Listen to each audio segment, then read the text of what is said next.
Hi, Connor Curtis here with the Environment in Canada podcast. I'm just jumping in before today's episode, which is actually a repeat of an episode that we did back in November 2024. And in fact, the recording was from September 2024 with climate survivors. Given that the emissions cap came up in the recent Canadian budget and has been effectively turned into a backstop in case provinces don't fulfill their emissions targets in other ways, we figured it was a good idea to go back and replay this episode of climate survivors. These are people who survived the impacts of climate change in Canada, whether that's wildfires or severe flooding or storms, who actually were talking about their calls for an emissions cap. And after this recording, they also traveled to Ottawa to call for an emissions cap there as well. So this is an interview with them, and I think it talks to why we would still very much like to see the emissions cap implemented immediately on these massive oil and gas corporations. We've done a number of episodes that detail what the emissions cap is and how it works, and the fact that it really is a policy that would finally put the emphasis on these large corporations to tackle their outsized emissions, especially when individual Canadians have already done a lot of work to tackle their personal emissions. Holding these corporations accountable is really important. But we were able to, thanks to Sierra Club Canada supporters writing in, at least secure it for the moment, it seems, as a backstop. And I think that's why it's even more important right now to listen to these voices from last year, 2024, calling for that emissions cap. It's now November 2025. I think what we've lost in that conversation is a real discussion of the human impacts of climate change. We've seen this very recently with severe storms and in the wildfires in Newfoundland and Labrador and other places across Canada again that took place this summer. And yet we have not talked enough about the actual human impacts, the need to prevent more of that from happening in the future. And this conversation sometimes unfortunately shifts into a zone of people falsely thinking that it's too late and we can't do anything now to prevent climate change. There is no point at which it's too late to prevent climate change. The best investment will always be in prevention of climate change getting worse and bringing down corporate emissions, primarily in order to do that. There is no point at which that reality changes. And if you're concerned about the impacts that we have seen so far, be concerned with the fact that if we don't mitigate climate emissions, we are going to see far, far worse impacts than what we can imagine now. And I don't want to leave you on a totally pessimistic note. There is a lot of action happening to try and combat emissions. We are able to do things. And if you checked out some of our other recent episodes, you'll see we've been talking very much about how can you be a part of that change and action. So on taking action as a note, I just want to let you know we have a new action item campaign. This is a chance for you to send a message to leaders to tell them to reinforce anti-greenwashing legislation in Canada. This was legislation that is vastly popular with the Canadian public. Over 90% support greenwashing legislation to hold big oil and gas accountable to telling the truth to the Canadian public. And we've got a letter writing campaign that you can sign that's going to be linked in the description of this episode to send a message to leaders to tell them to re-strengthen that greenwashing legislation that was weakened as part of Budget 2025. Once again, the link to that action item that you can sign and send a message is in the description of the podcast. As well, before we get into this episode, I just want to take a second to chat about a few events that Sierra Club Canada has coming up. This repeat episode is being broadcast in November 2025, and so as a result, some of these events may already have passed. If you want to keep up to date with us on future events, then please subscribe to our email list and we will be sending out events as part of our weekly newsletter when they occur. First of all, there's a Shoulder to Shoulder We Are All Treaty People rally taking place Saturday, November 15th at the Halifax Commons on the corner of Robbie and Cogswell. That's at 12 p.m. November 15th. This is in solidarity with land defenders and water protectors at Hunter's Mountain and all resistance movements in Nova Scotia. You can find out more about that at Sierra Club Canada Foundation on our Facebook page. Fridays for Future St. John's is also holding a climate protest called Tony Wake Up, Climate Action Now. That will be taking place again November 14th at 12 p.m. You can join them at the Confederation Building for the Fridays for the Future International Day of Action. Together, they are calling on Tony Wakeham to wake up and take climate change seriously, because denial is not a policy and silence is not leadership. We deserve a government that listens, cares, and acts. Let's come together for climate action and build a better future for everyone. And that's from Fridays for the Future St. John's. You can find out more about them on their Instagram page. Our Ontario chapter is hosting a webinar on big oil versus big water. That is on Tuesday, November 18th from 7 to 8:30 p.m. EST on Zoom. There is a stand-up for wildlife, Stop Nuclear Waste rally happening Wednesday, November 12th in Ottawa from 12 p.m. to 2 p.m. You can find out more about this issue on the Facebook event page linked in the description. And we have a previous podcast called Nuclear Waste and What to Do with It that you should check out as well. Our Let's Plant Fall series, Here We Sow, is also happening, and you can join us for the next webinar on November 11th at 6 p.m. EST. I'm going to include registration links for both events in the description below this podcast. And as well, in case you missed it, we are holding a climate adaptation training program information session. This will be a hands-on program helping newcomers and community members gain practical experience in community climate action, native plants, soil health, rain garden installation, and stormwater management, all while learning how green infrastructure strengthens climate resilience and supports local ecosystems. It's a partnership of Sierra Club Canada and the Mixed Coast Collective. Participants will also receive a rain garden and green skills certificate, a valuable way to help build skills and strengthen their sustainability portfolio, and a first step toward green career pathways in the growing sustainability sector. The info sessions are taking place November 28th and December 10th from 7 p.m. to 9 p.m. and you can register online. Once again, the links to these events will be included in the description of this podcast. And in case you missed it, our Wild Child Prince Edward Island program has spots available in the kids' winter program. Wild Child PEI still has spaces available in all of their winter programs and want to invite you to register if you're interested. And once again, I link to that in the description of this podcast. So please check out those events. And without further ado, here's that repeat of our podcast interview with wildfire and flood survivors talking about the need for an emissions cap on wealthy oil and gas corporations.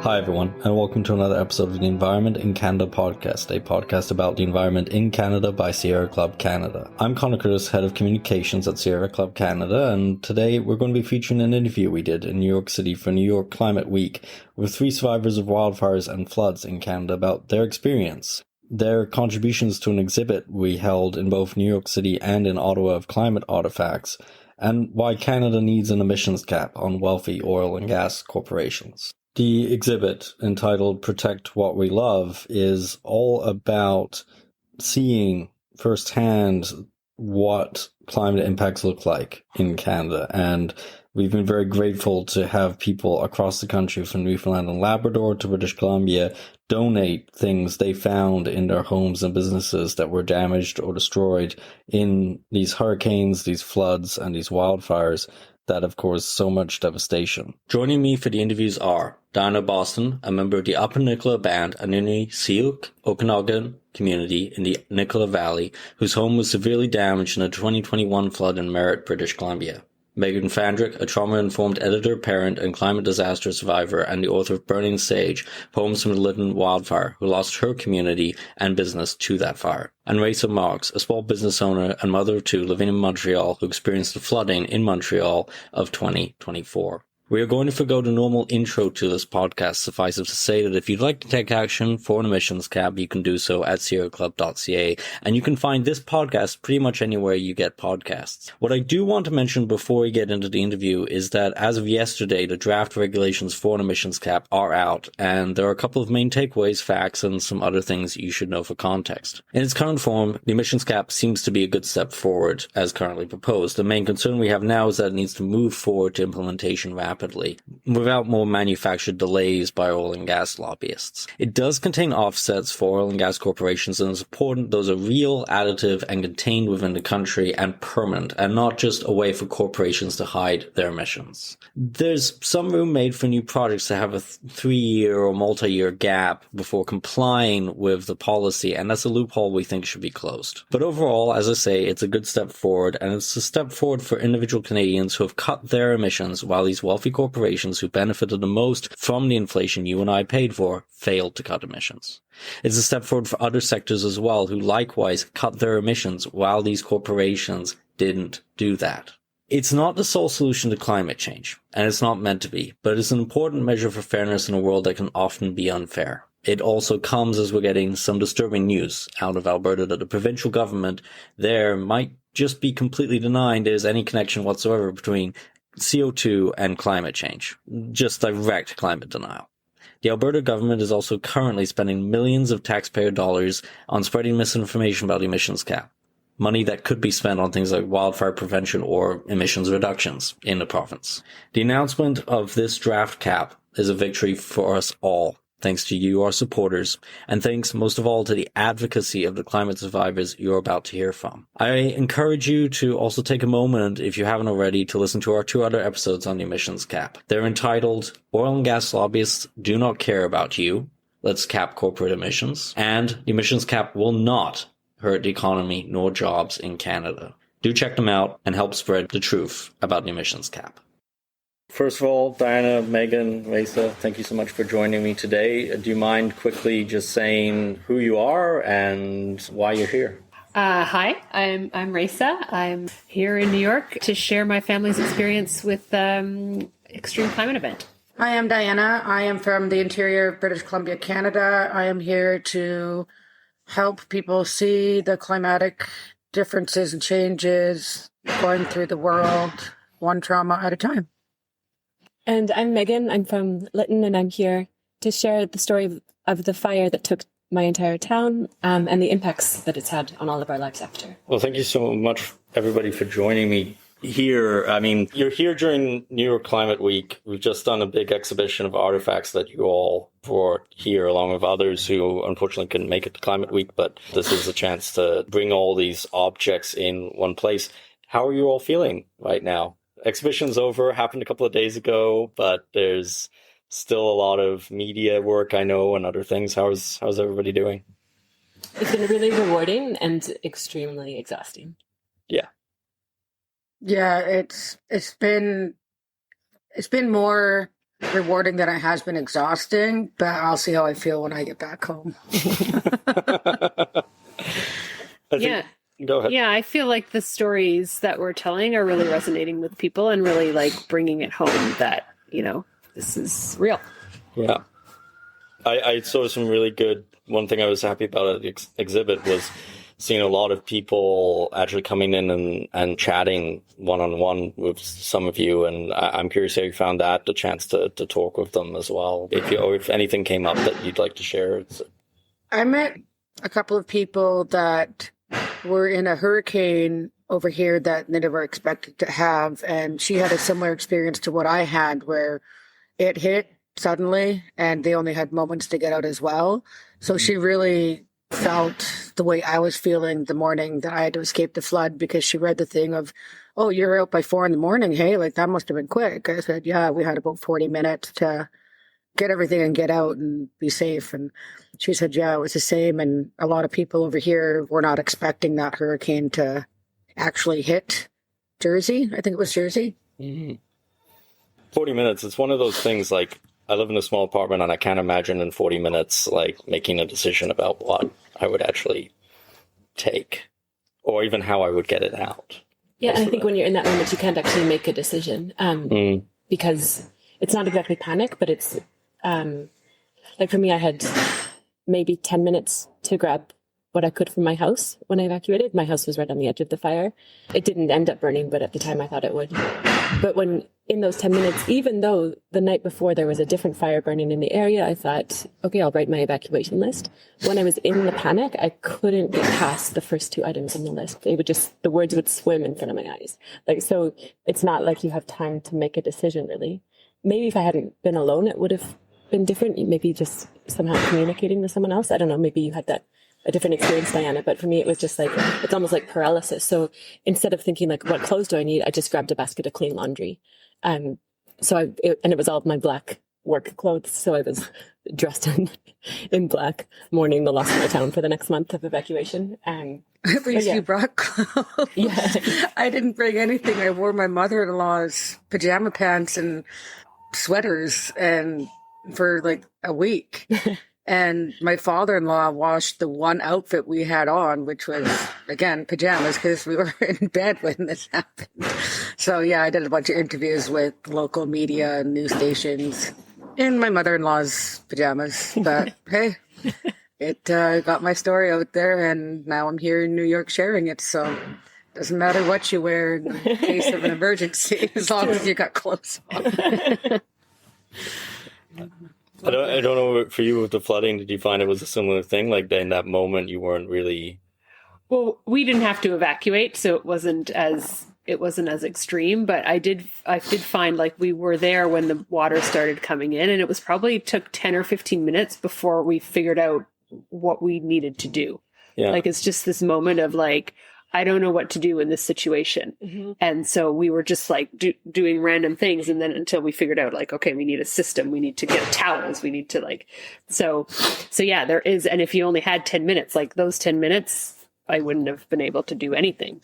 Yeah. Even like I dropped my car keys somewhere. So when I finally had like the cat in the car and my daughter's favorite stuffies and the basket of laundry and my work computer, then I was like, where are my car keys? And just like, but then because everything was like swimming in front of my eyes, it took so long to find them. They were just like right on the kitchen table, you know, like nothing else on the kitchen table. So easy to find and yet like impossible. So like of my 10 minutes, how many did I spend just like my eyes moving around looking for the car keys without seeing anything, you know?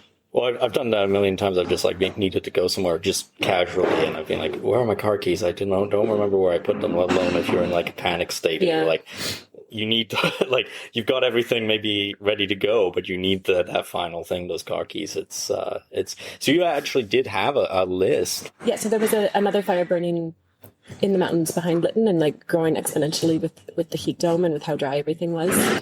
And the night before the fire that burned town down, I actually thought that one was going to come over and get my house. It was coming quite close, or at least what at that time seemed like a close fire, which is like, you know, on the other side of a mountain practically. Mm-hmm. But to me, that was the closest I'd ever been to a fire. So I wrote an evacuation list and I took photos of everything in my house, and didn't know that the next day a different fire would start and take down our town instead. And that's the one thing, particularly with wildfires, that we are seeing is one wildfire that's starting in one place, and then suddenly another one, and then the next day there's another one. And I remember talking to a few people who were impacted by the Northwest Territories fires, for instance, and that's what they were describing. And not only that, then you like evacuated towns, in that case, 2 larger towns, and then you had to evacuate those towns on top of it. That's what you were saying about taking in dogs as a result of... During the wildfires in Lytton and Stein Valley area, with the evacuees, we took their dogs in so they could stay at our house while they were staying wherever they could find a place, whether they were tenting or in a hotel or, you know, staying in their car or whatever. We gave their dogs a place to stay. And thank God that was 2 totally different times of the year, because I couldn't imagine evacuating 10 dogs out of my house. Like, say, my 3 dogs were bad enough to get out of my house during the flood, but I couldn't imagine being a fire evacuee with not knowing where to go and have to worry about my dog. So, yeah, we had quite a bit of dogs at our house that year. They just kept coming and going, and people just knew, like, oh, let's just go bring our dog to Diana. So, like, yeah, bring them on in. As long as they're fully vaccinated, that's fine. So, yeah, we had quite a bit of dogs that summer. So we didn't do the fostering that year. We just did strictly caretaking of evacuees' dogs and stuff. Yeah. Not cats, though.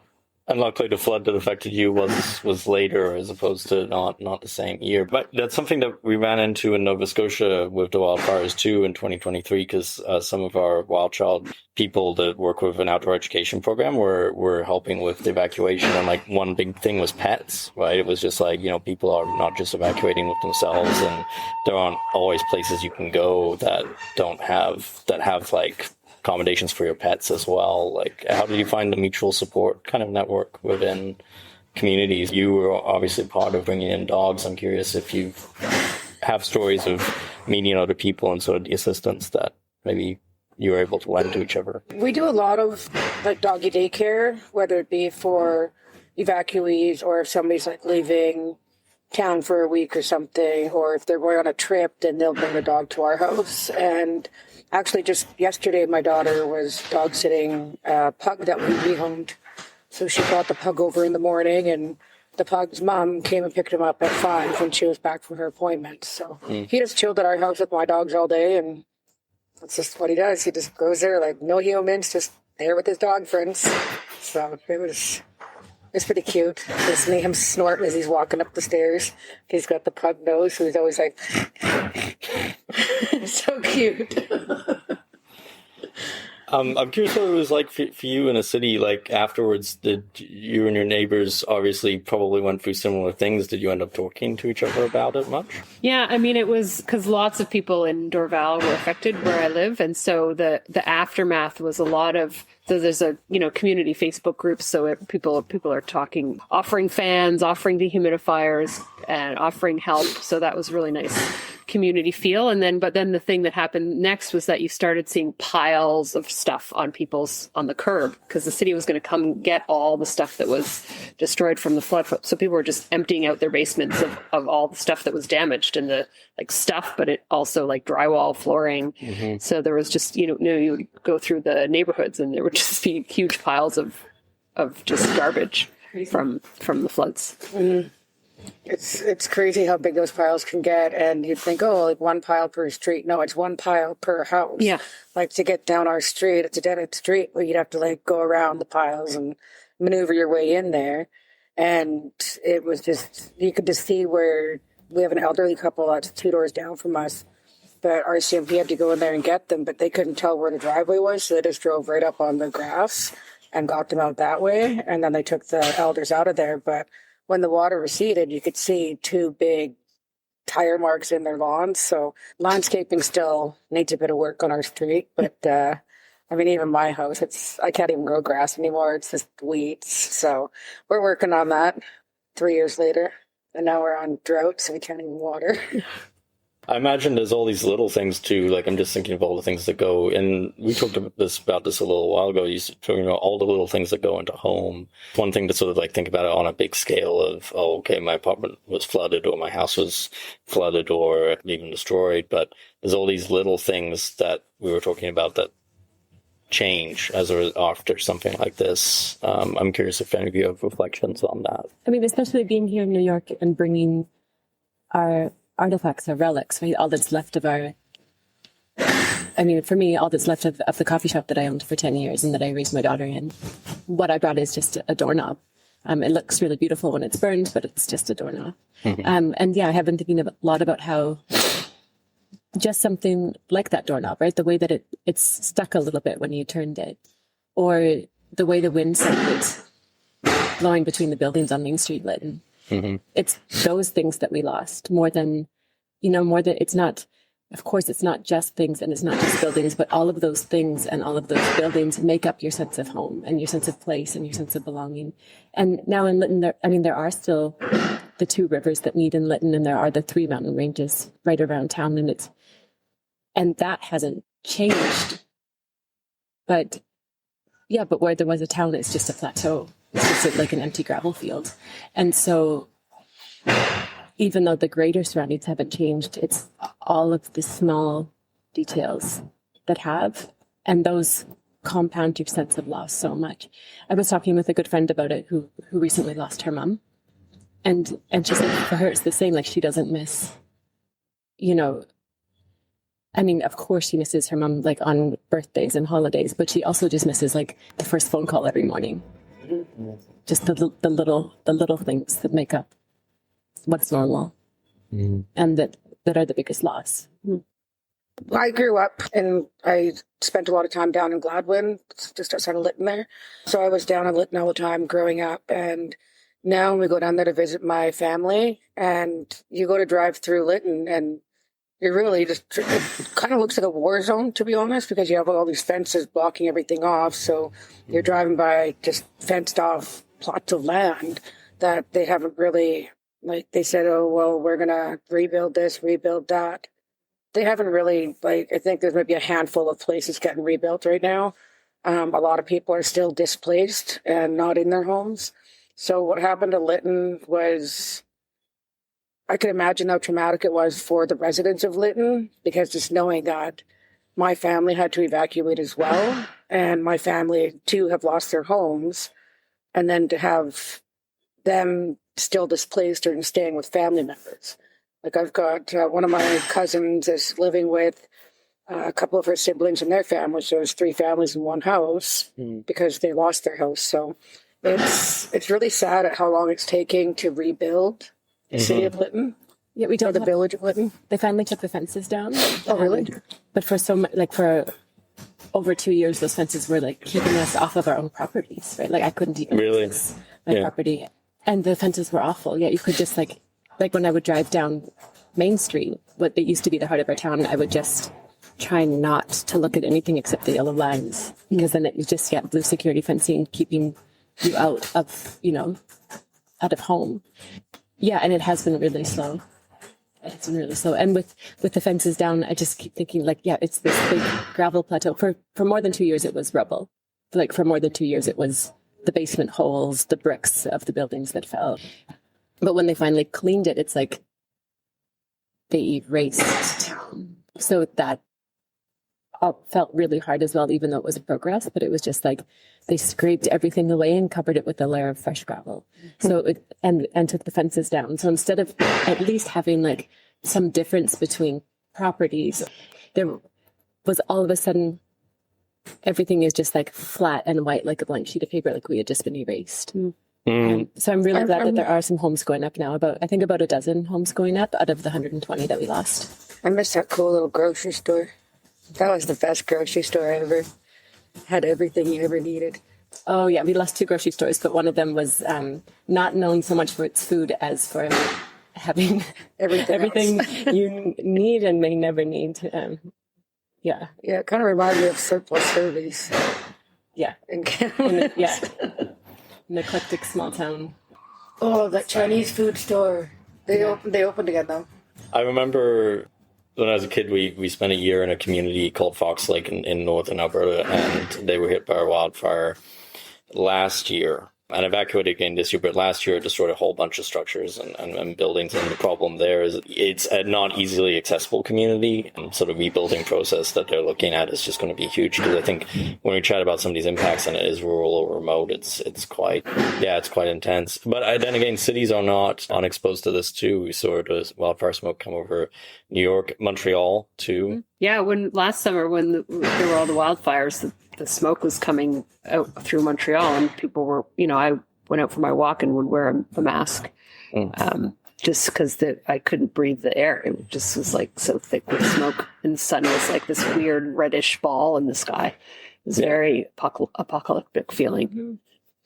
I was out with somebody in Montreal when that was happening, and they sort of turned around to me and were like, yeah, I get it now. I get the climate change thing now, right? Like that. I think maybe, I don't know, before that, maybe I would sound a little odd when I would talk about it. But before we go, because I don't want to take up too much of your time, you've done so much work while being here, and I really appreciate everything you've all contributed. What do you want the Canadian government to do? Put a cap on emissions so that we can actually live our life and not sit in our houses and watch the world disappear around us. Something's got to be done, because I want to be a grandma one day, and as it stands right now, my child refuses to have a kid in this world. So, yeah, I mean, obviously, the big corporations need to take responsibility, need to control what they're doing, because it has such a profound impact on all of us, on all of the small individuals. And I mean, I think this is such a big problem, and it's around the world. It's affecting us in Canada, but it's affecting everyone else too. Like basically everyone needs to do all the possible things that can be done need to be done. So that includes a cap on emissions from oil and gas corporations. It includes protecting people from extreme climate events, and it includes helping those that are most vulnerable. They're the ones that need protection the most. So whether that's in other countries or in Canada, we have to do it all. Absolutely. Thank you all so much for joining me today. Thank you. Thanks. Before we end today, just a reminder that you can take action on environmental issues by visiting sierraclub.ca. We have tons of petitions, other actions and events, and regular news updates you can sign up for on the homepage. You can also find Sierra Club Canada on social media, and you can listen to the Environment in Canada podcast on a Harbinger Media Network, Spotify, Apple Podcasts, iHeartRadio, and YouTube, or wherever you get your podcasts. This podcast also airs on CKUT Broadcast Radio in Montreal, 90.3 FM, bi-weekly on Tuesdays at 11 a.m. Eastern Time. Don't forget to click follow or subscribe to get the latest episodes from us. And once again, we have a recent greenwashing action that we're asking you to take. If you can, please go to the link in the description and send your message to call for greenwashing legislation in Canada to be strengthened. Help make sure oil and gas corporations cannot lie and attempt to undermine other climate policies like the emissions cap. And there is also an older action that you can still send a message to call for the implementation of the emissions cap immediately. As I say, as of November 2025, it is being used as a backstop, but it would be much better if the Canadian government simply implemented it right away.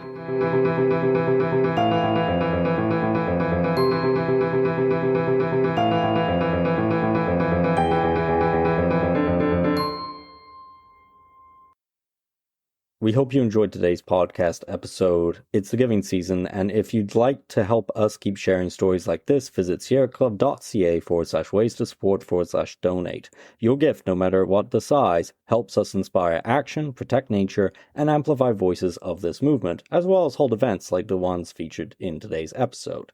Check out our donation link in the description as well.